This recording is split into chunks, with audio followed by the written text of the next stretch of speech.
आम आदमी सिर्फ मरने के लिए होता है या फिर आवाज उठाने के लिए होता है? विधायक, सांसद, सब लोग सिर्फ सोने के लिए होते हैं या फिर राजनीति करने के लिए? उद्योगपतियों का पूरा सिस्टम कैसे गुलाम होता है, इसकी तस्वीर हम आपको दिखाते हैं। देखिए, रामगढ़ जिले में आलोक स्टील है, आलोका स्टील, उसके गेट के बाहर एक मृत महिला के साथ परिजन और ग्रामीण प्रदर्शन कर रहे हैं। तस्वीर को आप देखिए, ना विधायक आए ना सांसद आए, कोई नहीं। क्यों? क्योंकि सब इस बड़े उद्योगपति के सामने बौने हैं। रामगढ़ में इससे पहले हमने आपको Bihar foundry and casting limited की खबर दिखाई थी। अब इस आलोक स्टील की स्थिति देखिए। देखिए कि इनकी आवाज सुनने कौन आएगा। असल में रामगढ़ जिले के मांडू बुढ़ाखाप आलोक स्टील प्राइवेट लिमिटेड में कार्यरत एक महिला आशा देवी की ड्यूटी के दौरान 2 दिन पहले अचानक तबीयत बिगड़ गई, जिसे आनंद फानंद में सदर अस्पताल में भर्ती कराया गया। आशा देवी की नाजुक स्थिति को देखकर निजी अस्पताल में भर्ती कराया गया, जहां उनकी मृत्यु हुई, जिसके बाद विरोध प्रदर्शन हुआ। महिला आशा देवी की मौत के बाद मृतक के परिजन और ग्रामीण और जेल कैंप के सदस्यों ने महिला के शव को फैक्ट्री के गेट के सामने रखकर मृतक महिला के परिजन को मुआवजा और नौकरी की मांग की। ग्रामीणों ने फैक्ट्री प्रबंधन पर आरोप लगाया कि फैक्ट्री बिल्कुल ही प्रदूषण फैलाता है, यहाँ के मजदूरों को बिना सेफ्टी के ही काम कराया जाता है, इस वजह से बीमारी हो रही। और महिला आशा देवी प्रदूषण का शिकार होने की वजह से उसकी तबीयत बिगड़ी और मृत्यु होगी। ग्रामीणों ने फैक्ट्री प्रबंधन पर आरोप लगाया कि फैक्ट्री प्रबंधन सुरक्षा नियमों का पालन नहीं करती, मजदूरों का शोषण किया जाता है।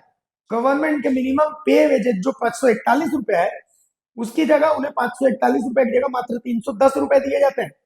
ग्रामीणों के द्वारा मृतक महिला के परिजनों को 30 लाख रुपए मुआवजा, नौकरी और पेंशन की मांग की जा रही है। लगभग 16 घंटे बीत जाने के बाद भी अब तक कंपनी प्रबंधन की तरफ से कोई सकारात्मक पहल नहीं की गई। स्थिति को देखते हुए प्रशासन की ओर से मजिस्ट्रेट नियुक्त किया गया। मजिस्ट्रेट के रूप में मांडू अंचल के सीआई राम रतन पांडे मौजूद रहे। विधि व्यवस्था के लिए पुलिस प्रशासन sub inspector MD Akhtar Ali दलबल के साथ मौजूद रहे। ग्रामीणों ने कहा कि जब तक सकारात्मक वार्ता नहीं होती है, वो आंदोलन पर डटे रहेंगे। इस घटना के बाद जेल कैंप पार्टी के दर्जनों सदस्य मुआवजे की मांग को लेकर ग्रामीणों के साथ आंदोलन पर बैठ गए। बता दें कि बूढ़ाखाप के ग्रामीण आलोक स्टील प्लांट से निकलने वाले प्रदूषण की वजह से लगातार आंदोलन करते रहे।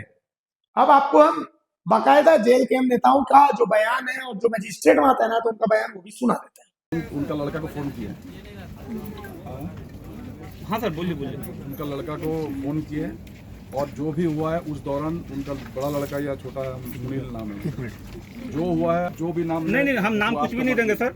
According to norm, did you plan the ESIC for the employ? ESIC का प्रावधान क्या है विकास जी? बताइए आप हमको। बताइए। कोर्ट नेचर में ये महीना में 5 या 6 दिन देते, काम पढ़ने पे आते थे तो काम है। सुन लीजिए, पानी पड़ रहा है शॉप के लिए। कहाँ गए CI साहब?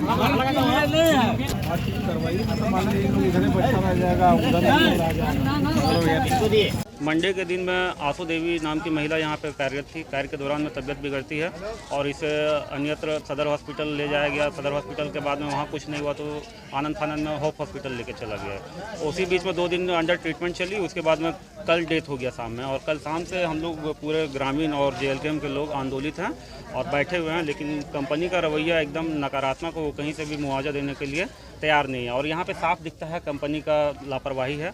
सुरक्षा नियमों का कहीं से भी पालन नहीं किया गया। और वो एक हीटेड जोन में काम करती थी। शायद ये थी, क्या बोलते हैं, हाउस कीपिंग स्टाफ थी। जो डस्ट गिरता है ना, जो अवशेष बचता है उसको साफ करने का काम करते हैं, जो ऑलरेडी एक हीटेड जोन है। वहाँ पे किसी तरह का कोई सुरक्षा नियमों का पालन नहीं किया जाता। हमने बताया कि प्रबंधन पे केस भी हो, निष्पक्ष जांच हो, और 3 कारणों से मौत हुआ है।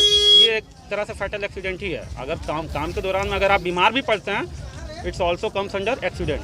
तो हम लोग का डिमांड है और हम लोगों ने डिमांड रखा है कि जो भी है वर्कमैन कंपनसेशन एक्ट के तहत में जो मुआवजा मिलना चाहिए आप वो दे दीजिए। उसके बाद में फिर ESIC स्कीम के तहत में इनको पेंशन रेगुलेट करना है, आप वो रेगुलेट कर दीजिए। और फिर एक परिजन को परमानेंट एम्प्लॉय चाहिए। जबकि यहाँ कंटिन्यूसली 3 साल से काम कर रही है और यहाँ छुट्टी के नाम पे आप एक दिन छुट्टी लेंगे तो आपको नौकरी से निकाल दिया जाएगा। और तो और मिनिमम पे वेजेस जो गवर्नमेंट का होता है, कोई भी इंडस्ट्री में अगर कोई वर्किंग पर्सन है वो 541 रुपया, लेकिन वो पे वेजेस ना पे करके 310 रुपया मात्र यहाँ पे दिया जाता है। किसी तरह का कोई कागजी प्रक्रिया नहीं, किसी तरह का कुछ नहीं, कोई एक आइडेंटिटी कार्ड तक एक एम्प्लॉय को इशू तक नहीं हो। काम कर रही थी आशा देवी कंपनी में, उसके बाद तबीयत खराब हुआ, हॉस्पिटल ले गए, हॉस्पिटल में इलाज हुआ, इलाज के दौरान उनकी मौत हो गई। और मौत होने के बाद लाश को यहाँ ला करके कंपनी गेट पर रखे हुए हैं। इन लोगों ने कंपनी से मांग किए हैं कंपनसेशन के रूप में 30 लाख रुपया और किसी एक परिवार को नौकरी, ऐसे पीएफ कटा है तो पीएफ देना चाहिए। इसी तरह मांग है, उसी के अनुसार उनसे वार्ता चल रही कंपनी से। कब से लाश पड़ी? लाश हम तो 1 बजे रात आए। तो आपने सुन लिया ये बयान। इससे पहले भी हमने दिखाया था कि कैसे रामगढ़ में बीएफसीएल है, उस बीएफसीएल से लोग परेशान हैं, लेकिन आज तक उसको लेकर के किसी ने संज्ञान नहीं लिया। कम से कम यहाँ पर जेल कैंप क्यों किसी को पसंद है वो आप देख लीजिए। जहां कोई राजनीतिक दल आगे नहीं आता, आलोक स्टील जिसके मालिक की पहुंच बहुत ऊपर तक बताई जाती है, उनके खिलाफ जब कोई आवाज नहीं उठा रहा है, तब कम से कम जेल कैंप ये आवाज उठा रहा है। तो जेल कैंप में इसीलिए लोग अपना भविष्य देखते हैं कि भाई इस पार्टी में दम है, क्योंकि जिन मुद्दों को कोई नहीं छूता कम से कम ये पार्टी छूती है। तो इस तारीफ की काबिल ये पार्टी कम से कम है, क्योंकि इस महिला की मौत अगर प्रदूषण से हुई है तो इसका फैसला कौन करेगा और इस महिला को इंसाफ कौन देगा, ये देखना है। अगर खबर पसंद आए तो आप QR स्कैन कर दें हमारा साथ। आपका एक छोटा आर्थिक सहयोग है हमारा बड़ा हौसला। द भारत मित्र, बुलंद भारत की बुलंद तस्वीर।